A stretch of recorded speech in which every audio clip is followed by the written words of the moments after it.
A small warning before we begin. What we're doing here requires a different kind of attention than most of what fills our days. Not the half-present, one-eyed open kind, the older kind.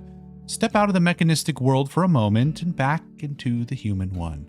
Find that older pace.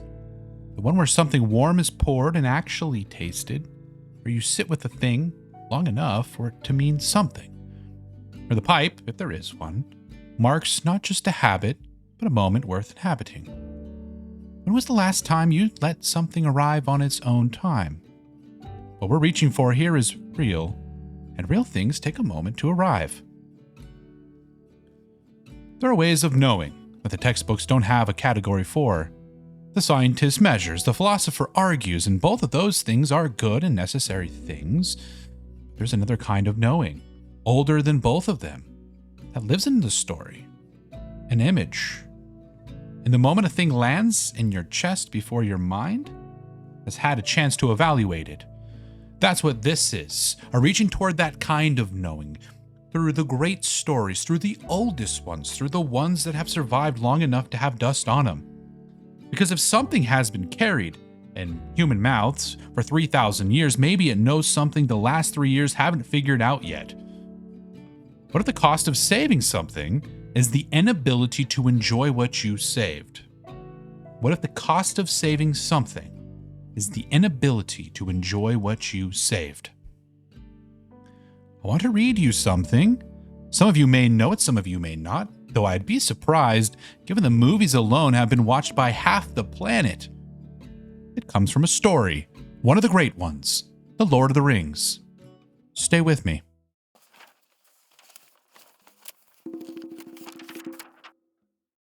The shadow is broken. The Shire is green again, the hills rolling soft and gold in the afternoon light, the smell of pipe smoke and fresh bread and cut grass moving through open windows. Frodo Baggins sits at his table. He has a cup of something warm.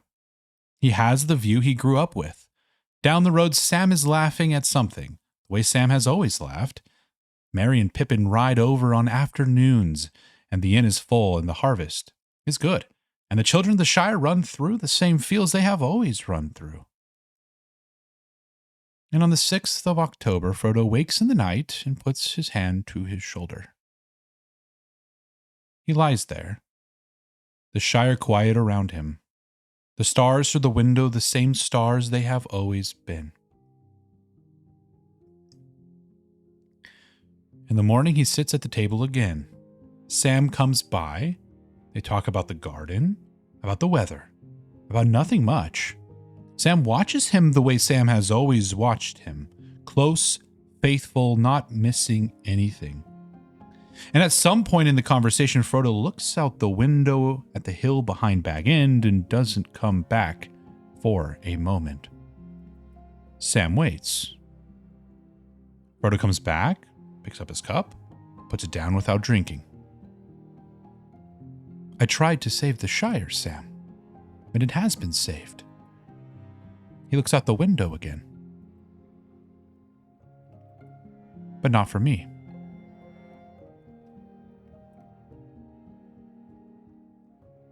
Sam has no answer. Not for that one. He sits with it the way you sit with something you love that you cannot fix. The way every faithful person has sat across from someone they would die for and known, this particular thing I cannot carry for you. And Sam would know. He carried Frodo up the slopes of Mount Doom when Frodo had nothing left, when the ring was too heavy and the mountain was too steep, and Frodo's legs gave out entirely. Sam put him on his back and climbed. He could not carry the ring, but he could carry the one who carried it.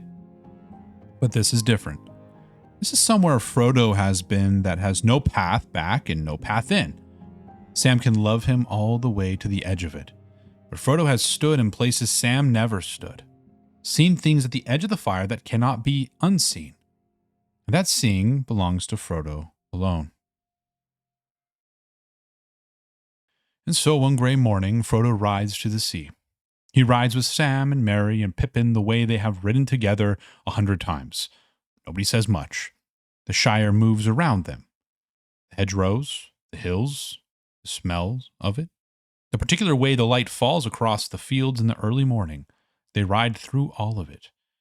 When they come over the last rise and see the harbor, the white ship, the water, the figures waiting at the dock, Merry and Pippin go very still in their saddles. Gandalf is there, and Bilbo, ancient now, wrapped in something heavy against the morning cold, his eyes already somewhere else. Frodo dismounts. He looks at the three of them, Sam, Merry, Pippin. These faces he has known all his life. These faces that rode with him into the dark and came back. He looks at Sam last and longest. Then he turns and walks to the ship. The water moves. The white hull shifts, and slowly, the harbor opens up, and the ship finds the sea, and the green hills of the Shire grow small behind it. And Mr. Gamgee stands on the dock. He stands there long after Merry and Pippin have turned away, stands there until the sail is a white mark on the gray water. Stands there until the white mark is gone and the sea is just the sea again. Then he turns his pony toward home.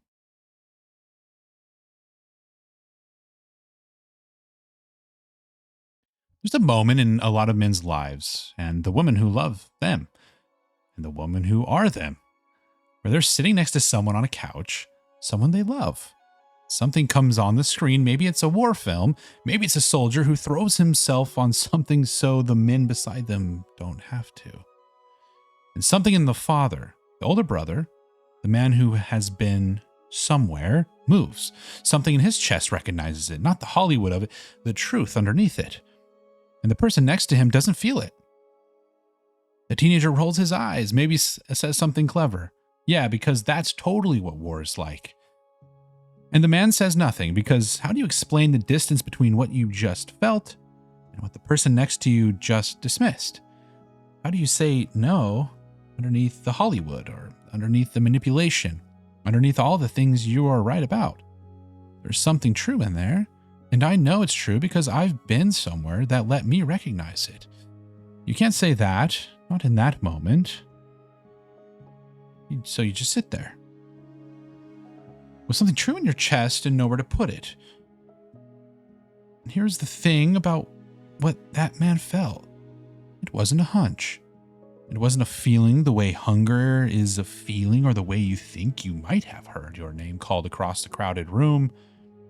It was more like recognition, the kind that happens before your mind catches up, the kind you couldn't argue yourself out of even if you tried, even if someone handed you 1,000 reasons why you were wrong. The eyes can be fooled. The ears mishear. But there is something in a person that recognizes truth the way the body recognizes home. Not perfectly, but unmistakably. And once you've felt that, once you've had that kind of knowing, the distance between you and the people who haven't felt it yet becomes the loneliest kind of distance there is. Not because you are better, just because you've been somewhere. And I'll tell you something else about the man on the couch. He probably has someone, a wife, a friend, someone faithful who rides beside him the way that Sam rode beside Frodo, all the way to the edge of what love can reach. And that's a grace, that's no small thing. Even that person, faithful as they are, close as they are, cannot follow him all the way inside. Because they haven't been where he's been, haven't felt what he's felt in his chest, haven't stood at the edge of the fire and looked in. And the loneliness of that, the specific loneliness of seeing something true that you cannot hand to another person, is one of the oldest human aches there is. Is there anyone who knows what to do with that? Is there a story old enough to hold that ache without flinching? Old enough to have dust on it, old enough to have been carried in the mouths of people who knew what it cost to see clearly in a world that doesn't want to. A story that doesn't explain the loneliness away, but walks straight into it and says, I know this place. I know this place. I have been here before. This is not madness. This is not arrogance. This is what happens to a person when they have been somewhere. If there is such a story, maybe it is the most human thing there is. Maybe the ones who scoff at it are the teenager on the couch, eyes rolling before the truth has had a chance to land. There is such a story. It begins with a river and a basket and a mother who could not do what she was told.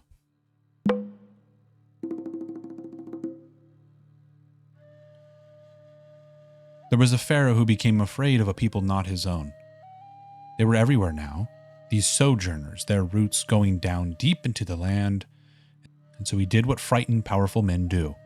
He gave a cruel order. Every son born to these people, throw him into the river. And so a mother could not do what the order commanded. She could not. She would not. She wove a basket from papyrus. This loving, heavy-hearted mother, and she laid her boy in it.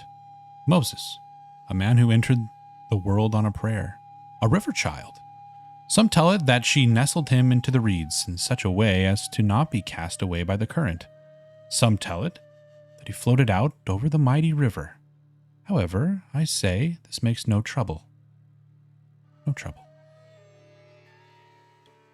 The water moved slow and dark that day, like it had somewhere to be. It shouldn't have caught on anything, but it did, right there, where she was walking, a daughter of Pharaoh's own house, the very house that gave the order. Her feet stopped at the bank, and she drew the child out. The water moved slow and dark that day, like it had somewhere to be. It shouldn't have caught on anything, but it did, right there, where she was walking. A daughter of Pharaoh's own house, the very house that gave the order. Her feet stopped at the bank, and she drew the child out. The boy's sister, watching from the reeds, steps forward. Shall I find a Hebrew woman to nurse him? And so it was his mother's milk that made him strong, and the most powerful empire in the world that made him sharp. 2 worlds in one body. He wouldn't understand what that cost him until much later. Sometimes nothing happens for a long time, and then everything happens at once. Some silver threads in the hair now, just a few. Feet that once knew cool linen, the weight of Egyptian cloth, now root themselves in desert sand. He goes out one afternoon to where his people are laboring under the Egyptian sun, and he sees a man being beaten, and something old moves in him. He looks this way, he looks that way, and he buries the Egyptian in the sand.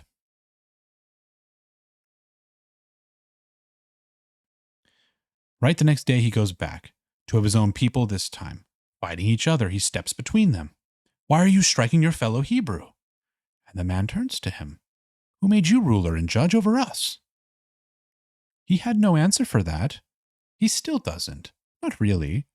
When he flees north into the wilderness, learns the land from his father-in-law, learns where water hides, his feet root themselves in desert sand, and after a while the palace is something that happened to someone else. On a morning worn familiar beneath his feet, however many mornings that was, he takes the flock out toward the far side of the wilderness near Horeb. And then fire. And a bush, but the bush is not burning up, not consuming itself, just burning. His feet move toward it before he decides to move. Closer, closer, peering into the heart of it. Moses, Moses, here I am. Take off your sandals, the ground where you are standing is holy. And he does. And then, I have seen the misery of my people. I have heard them crying. I have come down to rescue them. So now go. I am sending you. The man, his own people once asked, who made you ruler and judge? Well, God just did. He hides his face in his hands. He is afraid to look. God said, "Go," and Moses said, "Who am I?" God answered, and Moses said, "What if they don't believe me?" God answered, and Moses said, "I am slow of speech, I am slow of tongue." And God said, "Who made the human mouth?" And Moses said, "Please send someone else." He didn't want it. And remember that. Remember that when you watch what it costs him. And so he goes back to Egypt, back to the beginning. And Egypt learns what it means to refuse that voice which speaks from fire, to refuse and refuse and refuse until the river runs red. The great river, the same water that carried him as a baby, slow and dark, somewhere to be, runs red, blood from bank to bank, as if the river remembered something. Water to blood, frogs, lice, flies, livestock, boils, hail, locusts, and darkness. Plague follows plague. The land breaks open under them, and still Pharaoh's heart closes like a fist. Until the night it doesn't. Until the night the heart won't close. Until the night there is nothing left to harden against. That night every firstborn son in Egypt dies, every house.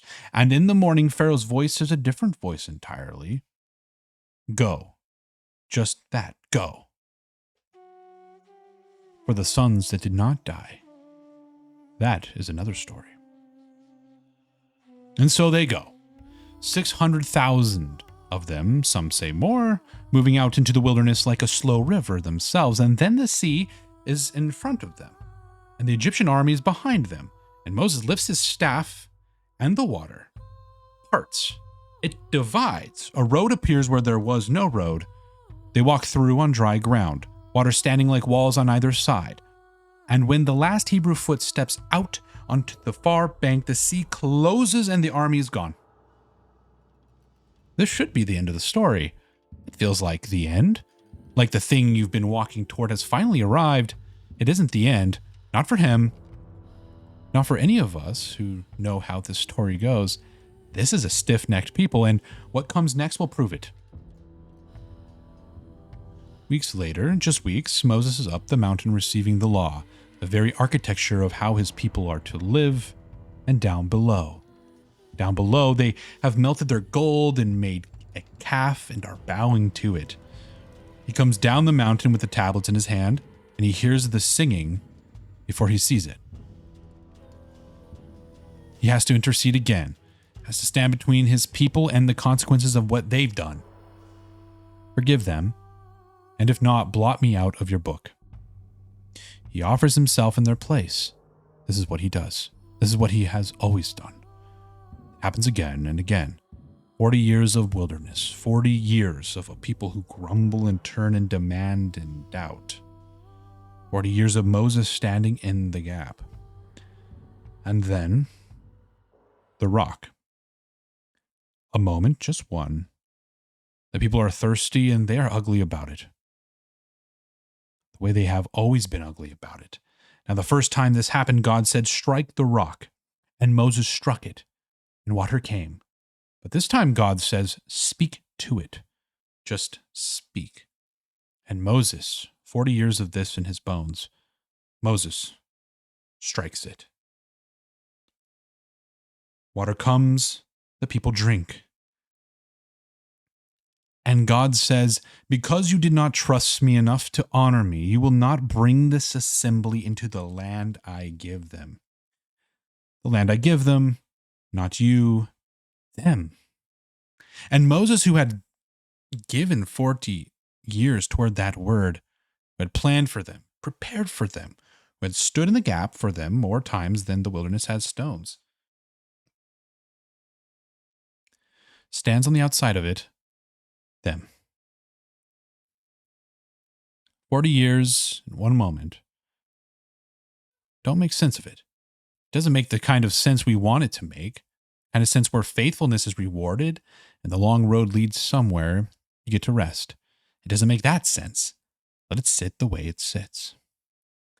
And now the land is close. He can smell it almost. And God says to Moses, "Go up to Mount Nebo, look at the land of Canaan, which I am giving to the Israelites as their own possession.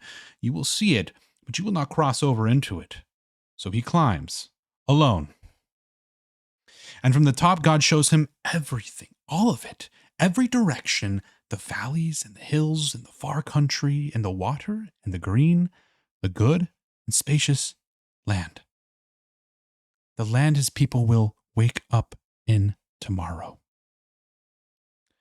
The children of the very people he pulled out of Egypt, the grandchildren of the ones who said, "Who made you ruler and judge?" The sons and daughters of everyone who grumbled and turned and made him carry them through 40 years of wilderness.